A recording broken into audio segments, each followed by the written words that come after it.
Have you ever wondered why some women seem to wield an almost magnetic power, drawing others into their orbit without ever appearing to chase? It's not in the sway of their hips or the flicker of a smile, though those may play their part. No, it's something deeper, something primal, rooted in the unseen currents of the psyche, a force Carl Jung might have called the dance of the shadow and the self. This is the dark art of detachment, a paradox where surrender becomes strength, where letting go ignites attraction. A woman who masters this art does not cling to the external world for validation. She carves her worth from the raw stone of her inner being. She becomes a living archetype, a blend of the anima's allure and the Stoic's unyielding resolve, navigating the chaos of desire with the precision of a sage. In the Jungian lens, attraction is not merely a game of glances or fleeting chemistry. It is a collision of unconscious forces, projections of the ego and the shadow, the male and female within, seeking harmony in the other. Most women, caught in the web of societal expectation, project their unmet desires onto men, hoping to find wholeness in their gaze. But this is a trap, a mirage born of the unintegrated self. Jung taught that the psyche is a battleground of opposites where the ego clings to control while the shadow whispers truths too raw to face. To chase a man, to mold oneself into his ideal, is to betray the inner feminine, the anima, that sacred wellspring of intuition and depth. It's a surrender of power, a fracturing of the self that leaves a woman tethered to another's approval. Detachment, then, is not coldness or apathy. It is the alchemical fire that burns away neediness, transmuting it into sovereignty. Picture a woman standing at the edge of a forest, her heart a kaleidoscope of longing and fear. Society tells her to run toward the light of another's affection, to shape herself into a vessel for his desires. But the detached woman pauses. She listens to the rustle of her own soul, to the shadow that Jung described as the unacknowledged parts of the self, those fragments of anger, insecurity, or shame buried beneath polished exteriors. She does not flee from these truths. She embraces them. In this embrace, she begins the work of individuation, Jung's path to wholeness, where the ego and shadow merge into a self that needs no external mirror to know its worth. Now, imagine yourself as that woman. Feel the weight of expectation pressing against your chest, the voices whispering that you must be softer, louder, thinner, bolder to be loved. What if you stopped? What if you turned inward, not to hide, but to unearth the raw, untamed power that lies dormant within? The Stoics, like Seneca, would call this the art of amor fati, loving one's fate, embracing every fracture of the self as a piece of the divine puzzle. To detach is to say, I am enough, not because he sees me, but because I see myself.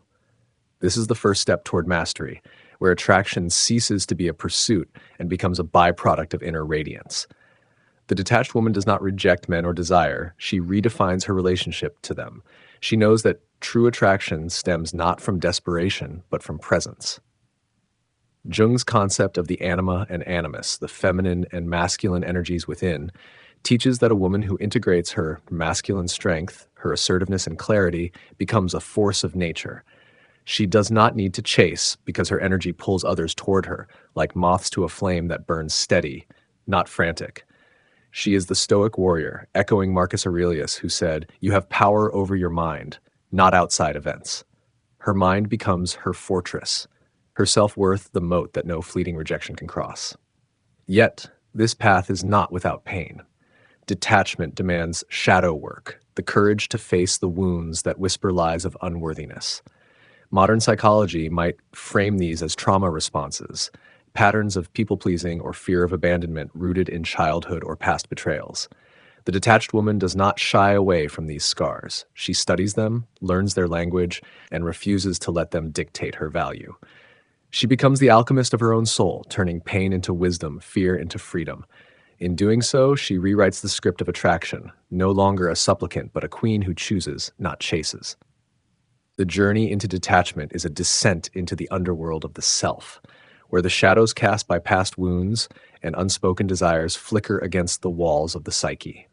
It is here, in this dim-lit cavern, that a woman learns to wield the dark art of attraction, not as manipulation, but as authenticity, so potent it reshapes the world around her. Jung's concept of the shadow demands that she confront the parts of herself she has been taught to hide. the rage that simmers beneath politeness, the hunger for love she dares not voice, the fear that she is too much or not enough. These are not flaws to be erased, but fragments to be woven into the tapestry of her being. Through this integration, she becomes whole, and in her wholeness, she radiates a magnetism that defies explanation. Consider the woman who has spent years molding herself to fit another's gaze, dimming her fire to avoid intimidating, softening her edges to seem approachable. She has played the role of the pleasing archetype, the maiden who smiles to be chosen, but in the quiet of her soul, she feels the dissonance, the ache of a self betrayed. Detachment begins when she stops asking, "What does he want?" and instead demands, "What do I want?" This shift is seismic, a rebellion against the collective unconscious that binds women to external validation. Jung would call this the awakening of the anima, the inner feminine that knows its own worth without needing a mirror to reflect it. She is no longer a fragment seeking completion in another. She is the whole, the circle complete. Now, pause and feel the weight of that truth. You, standing at the crossroads of your own heart, have the power to choose yourself. Not in arrogance, but in reverence. The Stoics, like Epictetus, remind us that freedom lies in controlling what is ours, our thoughts, our actions, our self-perception. To detach is to reclaim this control, to say, "No man, no rejection, no fleeting desire defines me." This is not a rejection of love, but a redefinition of it. Love ceases to be a transaction, a game of give and take where worth is measured by another's approval. Instead, it becomes a gift offered from a place of abundance, not scarcity. The detached woman walks through the world with a quiet power, her presence a paradox of softness and steel. She does not chase, for chasing implies lack, and she lacks nothing. Her energy, rooted in self-awareness, becomes a beacon. Men sense this, drawn not to her need, but to her fullness. Jung's animus, the masculine within, lends her clarity and strength, allowing her to set boundaries without apology, to say no with the same grace as yes. She is not cold, but discerning, not distant, but deliberate. Her detachment is not a wall, but a filter, allowing only those who respect her sovereignty to draw near. Yet, this path demands courage, for the world resists a woman who refuses to bend. Society, steeped in archetypes of the self-sacrificing mother or the alluring seductress, recoils when a woman claims her own narrative. She may be called aloof, intimidating, or unapproachable, labels flung by those unsettled by her refusal to perform. But the detached woman knows these are projections, echoes of others' unhealed shadows. Seneca's wisdom rings true here. It is not because things are difficult that we do not dare. It is because we do not dare that they are difficult. To detach is to dare, to face the discomfort of standing alone and find it is not loneliness, but liberation. Modern psychology underscores this with insights into attachment styles. A woman tethered to anxious attachment may cling, fearing abandonment, while one shaped by avoidance may push love away, fearing vulnerability. Detachment, in its truest form, is the secure base Jung's individuation promises. A place where neither fear nor avoidance reigns, but a calm knowing that the self is enough. This is the alchemy of attraction. When a woman no longer needs to be seen to feel whole, her presence becomes a force that cannot be ignored. She attracts not by striving, but by being, her inner light casting shadows that others long to touch. In this dance of detachment, she learns to navigate desire without being consumed by it. She honors her longing, but does not let it rule her. Like the Stoic who accepts what cannot be changed, she releases the need to control outcomes, trusting that what is meant for her will find her. This trust is not passive, but active, a choice to live fully in the present, to embody the woman she is becoming.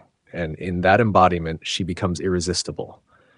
Not because she tries, but because she is. The detached woman moves through the world like a river carving its own path, unapologetic in its flow, unstoppable in its purpose. Her power lies not in the loudness of her presence, but in its quiet certainty, a stillness that speaks louder than any plea for attention. Jung's teachings illuminate this. The process of individuation, the lifelong quest to unite the conscious and unconscious, births a self that is neither fragmented nor dependent. She has faced her shadow, the raw, unpolished truths of her fears, her wounds, her unspoken hungers, and in doing so, she has forged a soul that no external force can sway. This is the heart of the dark art of detachment, a woman who knows herself so deeply that she needs no one else to define her. Attraction, in its truest form, is not about capturing another's gaze, but about embodying a presence so authentic it resonates in the bones of those who encounter it. The collective unconscious, as Jung described, is a sea of archetypes, symbols and patterns that shape how we see ourselves and others. For too long, women have been cast as the muse, the nurturer, the one who bends to fit the hero's journey. But the detached woman rewrites this script. She is not the supporting character in another's story. She is the protagonist of her own epic. Her energy, grounded in self-acceptance, disrupts the old narratives. Men, often unconsciously, are drawn to this disruption, sensing a woman who does not need them but chooses to engage from a place of strength. Picture her now, standing in a crowded room, her gaze steady, her smile a quiet invitation, not to please, but to connect. She does not perform for approval. She exists, and that existence is enough. This is the Stoic principle of self-mastery, echoed by Marcus Aurelius. If you are distressed by anything external, the pain is not due to the thing itself, but to your estimate of it, and this you have the power to revoke at any moment. The detached woman has revoked the power of external validation. She has learned that the ache of rejection is not a verdict on her worth, but a reflection of another's limitations. In this, she finds freedom, a freedom that radiates, pulling others toward her, not out of need, but out of awe. Now turn inward. What stories have you told yourself about love, about worth, about what it means to be desired? Have you ever felt the weight of trying to be enough for someone else, only to lose yourself in the effort? Detachment is the antidote, not to love, but to the distortion of it. It is the courage to say, I will not shrink to fit your expectations, nor will I expand to fill your voids. This is shadow work in action, facing the parts of you that fear being unlovable, that cling to approval as proof of existence. Jung taught that the shadow is not the enemy, but the teacher, revealing the truths we must embrace to become whole. When you integrate these truths, you step into a power that is both fierce and tender, a paradox that captivates without trying. This power reshapes attraction dynamics. A woman who has mastered detachment does not manipulate or play games. She simply is. Her boundaries are not walls, but rivers, flowing yet firm, guiding the course of connection without forcing it. Modern psychology might call this a secure attachment style, where love is neither a lifeline nor a cage, but a choice made from abundance. She does not fear loss, for she knows that nothing external can take what she has built within. This is the Stoics' amor fati, loving her fate, not as resignation, but as an act of radical acceptance that frees her to live fully in each moment. Yet this path is not without its trials. The world will test her resolve, sending men who mistake her strength for coldness, who project their own insecurities onto her refusal to chase. She will feel the sting of misunderstanding, the loneliness of standing firm in her truth. But like Seneca, who faced exile and death with equanimity, she knows that true strength lies in enduring the discomfort of growth. Her detachment is not a rejection of connection, but a commitment to authentic connection, one that honors both her and the other. In this space, attraction becomes a dance, not a conquest, a mutual unfolding of souls rather than a battle for control. Her presence, honed through this inner work, becomes a mirror for others. Those who are ready will see their own potential reflected in her. Those who are not will turn away, unable to meet her depth. And she, unshaken, continues her journey, knowing that the right ones will walk beside her, not because she demands it, but because her light calls them home. The detached woman's power is not a loud proclamation, but a quiet revolution, a shift in the very fabric of her being that reverberates outward. She has walked through the crucible of her own psyche, guided by Jung's map of the soul, where the shadow and the ego wrestle until they merge into something greater. This is individuation, the sacred alchemy of becoming whole, where every fracture, every hidden shame, every unspoken longing is not banished but embraced. She has learned that attraction is not about being chosen, but about choosing herself again and again, until her selfhood becomes a flame that no wind can extinguish. In this flame, she finds the courage to release the need for external mirrors, to stand alone without loneliness, to love without clinging. Jung's concept of the anima and animus pulses at the heart of her transformation. The anima, The inner feminine is her wellspring of intuition, creativity, and emotional depth, while the animus, her inner masculine, lends her clarity, assertiveness, and the strength to act without apology. Together, they form a sacred union within her, a balance that frees her from seeking completion in another. She no longer projects her unmet needs onto men, hoping they will fill the voids she has not yet faced. Instead, she turns inward, mining the depths of her unconscious for the gold of self-knowledge. This is the dark art of detachment, not a withdrawal from the world, but a refusal to let the world define her. Imagine her now, moving through life with the grace of a storm that knows its own power.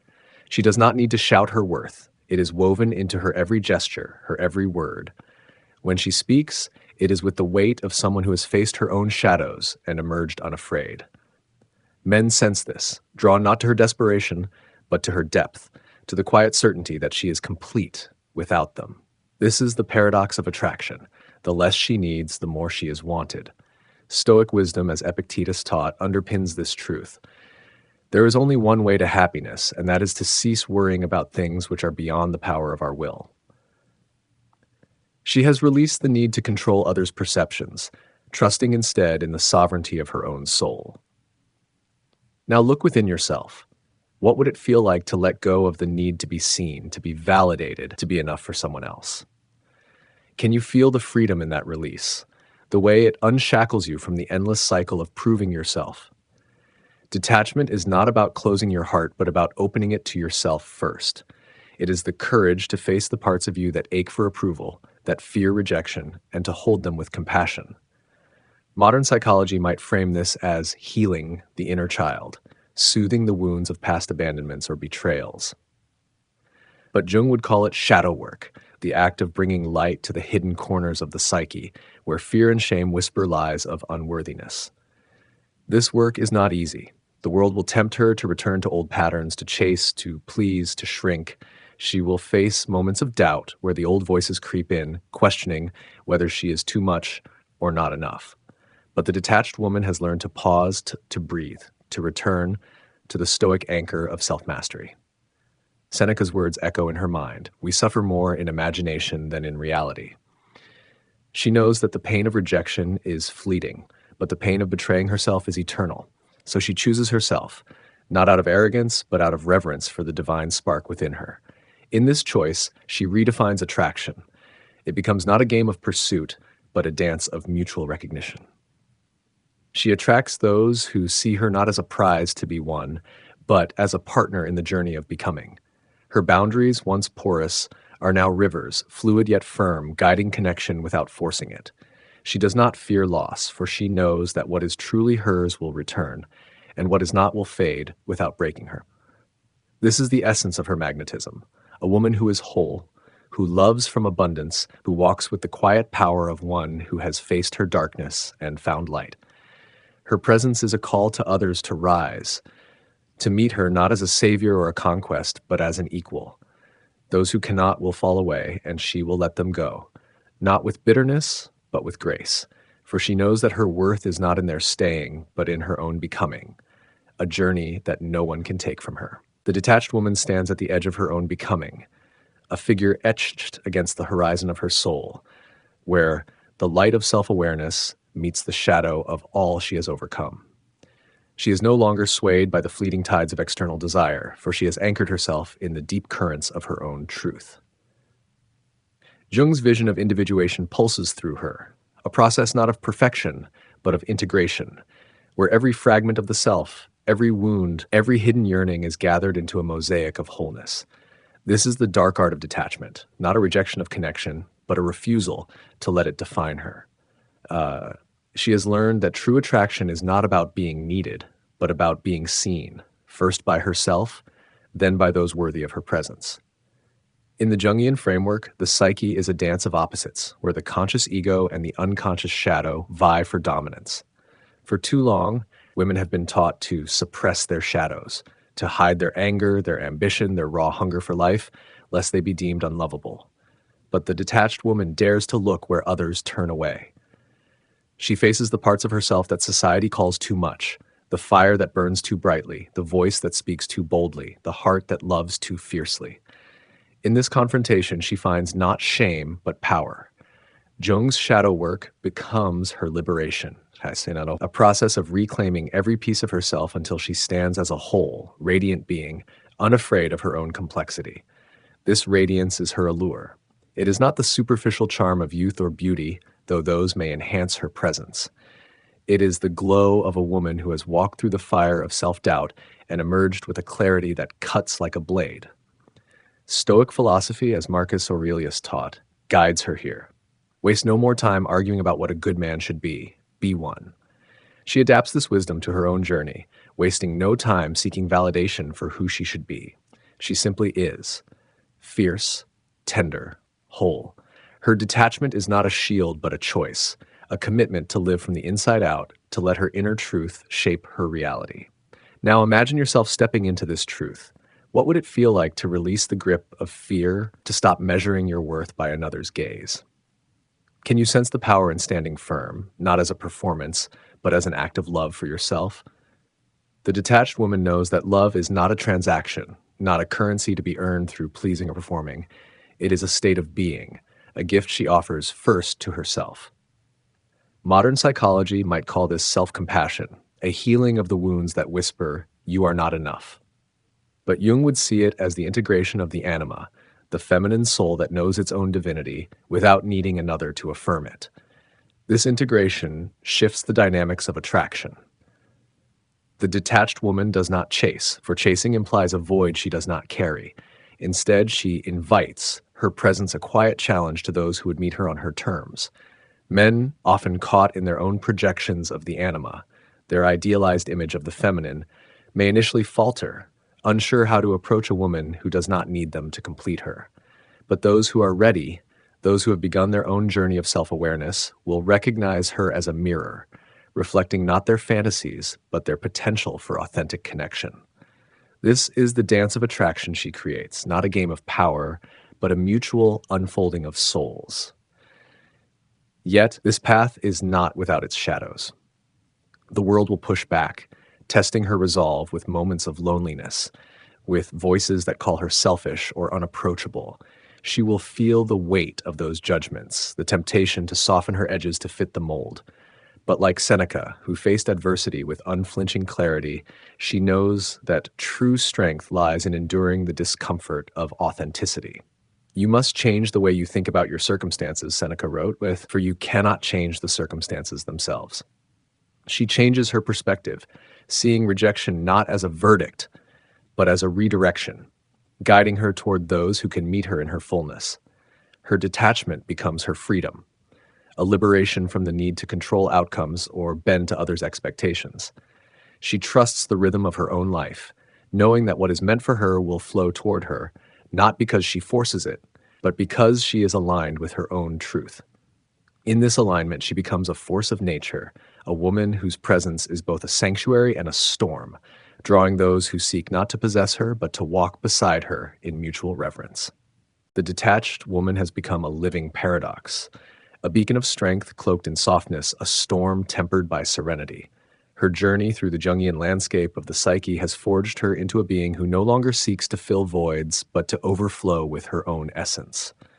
She has embraced the shadow, that repository of all she was taught to suppress, her anger, her ambition, her unapologetic desire, and in doing so, she has unearthed a power that is both ancient and eternal.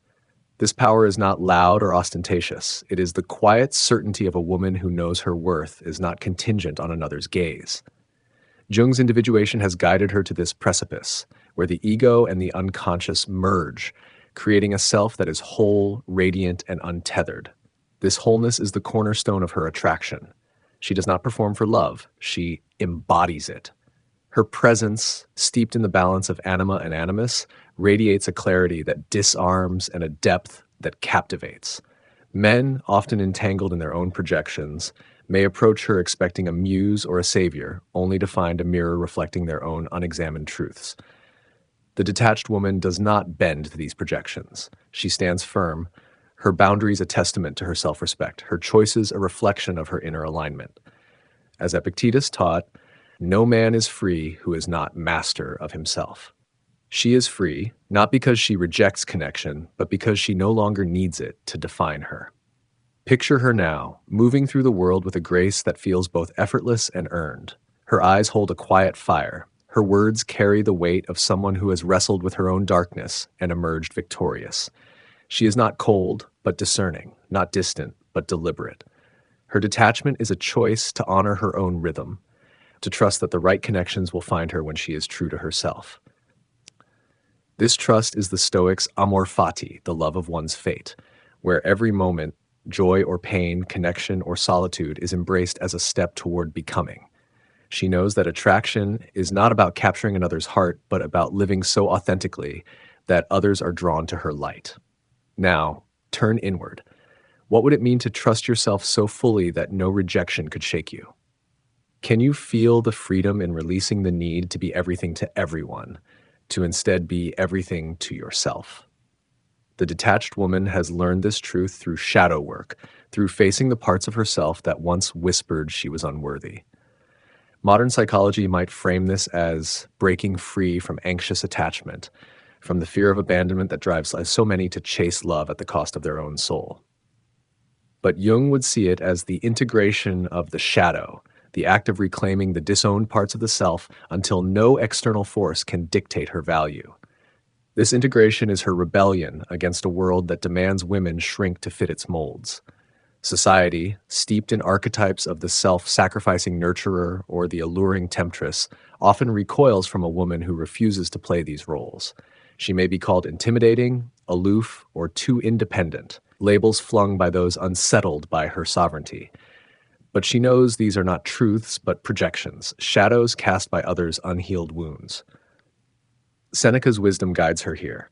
What need is there to weep over parts of life? The whole of it calls for tears. She does not weep for the misunderstandings of others. She moves forward, her heart open but her worth unshaken. In this space, attraction becomes a dance of equals.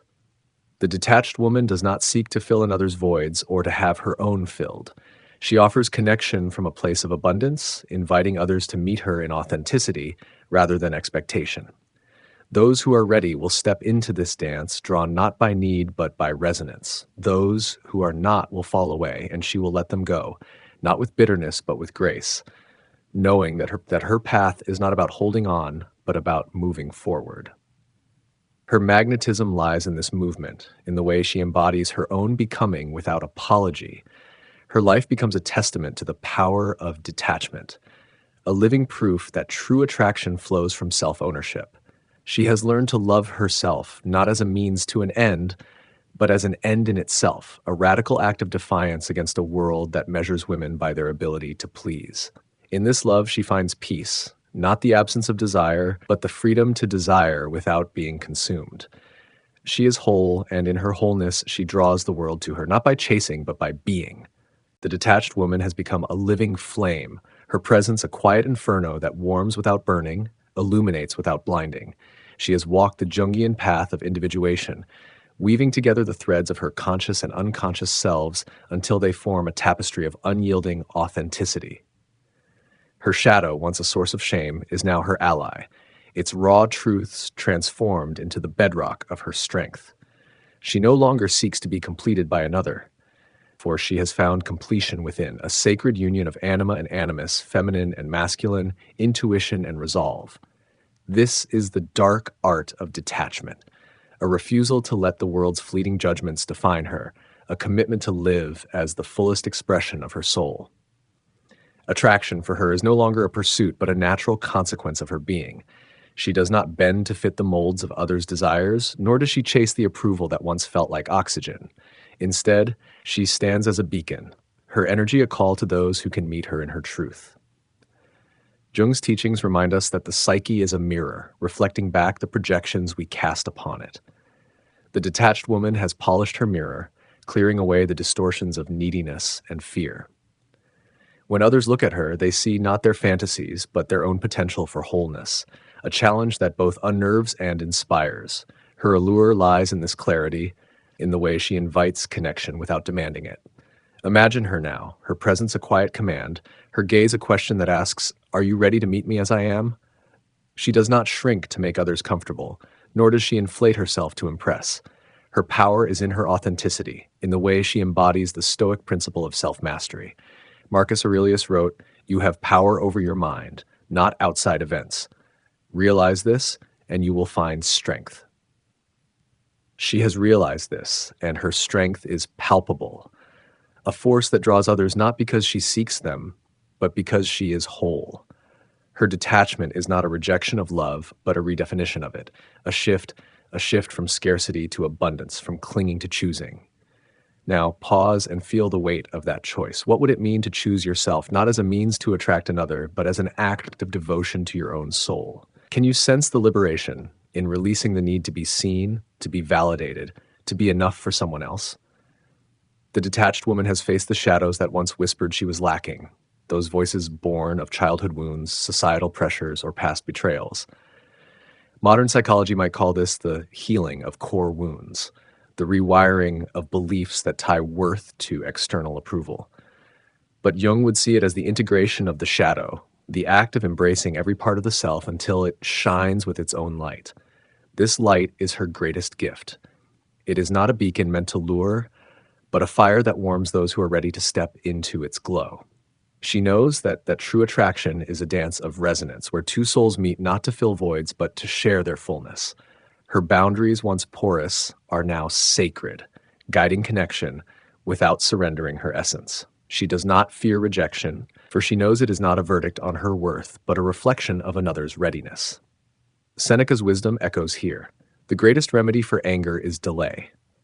She applies this to her heart, delaying the impulse to chase or cling, trusting that what is meant for her will arrive in its own time. The world may still push back, labeling her as too much or too little, too fierce or too distant. But she has learned to see these judgments for what they are: projections of others, unhealed shadows, not truths about her being. She moves through these challenges with the grace of a Stoic, knowing that her power lies in her ability to choose her response. Her detachment is her freedom, a liberation from the need to control outcomes or bend to expectations. She trusts the unfolding of her life, embracing each moment as a step toward her own becoming. In this trust, she finds peace, not a passive resignation, but an active surrender to the rhythm of her own soul. She loves without possession, desires without desperation, lives without apology. Her presence is a testament to the power of self-ownership, a reminder that attraction is not about being chosen, but about choosing herself. The woman who knows her worth doesn't chase, she chooses.